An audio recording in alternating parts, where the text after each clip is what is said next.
Hey there, I'm Pastor Brian, and it's time for Questions from Kids. Jack from Clinton, Mississippi asks, Why do we get baptized if we've already trusted in Jesus? Jack, I love your question because within it is a really important truth that baptism does not save us, and I appreciate that you recognize that. You know, when we come to saving faith in Jesus, it's a matter of us just placing our faith in Him, trusting in who Jesus is and what He did. That alone saves us. It's a work of God in our hearts, in our lives.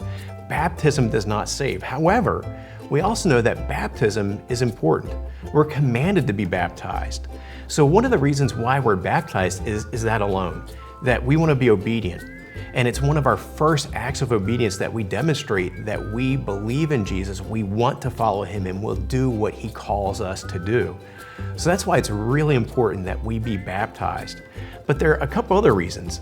One is that we're baptized because we are making a picture before others about what Jesus has done for us.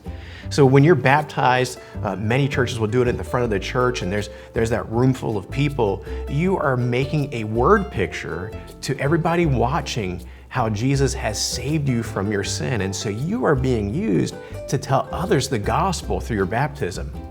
But the other reason is this, because when we're baptized, we're basically identifying with Jesus and the church. We're saying, I'm taking a stand. I believe in Jesus. I'm following Him. I'm with Him, and I'm part of this church. And that's really important. It's important for us, and it's important for others to see.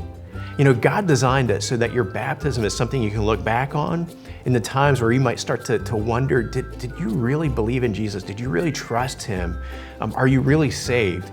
And what God has done is He's given us the baptism as a way that we can look back and say, oh, that's evidence, because I took a stand for Jesus in public, and I took a stand with the church and said, yeah, this is true of me. And so baptism is a great gift to us as well in that regard. So a couple questions back for you.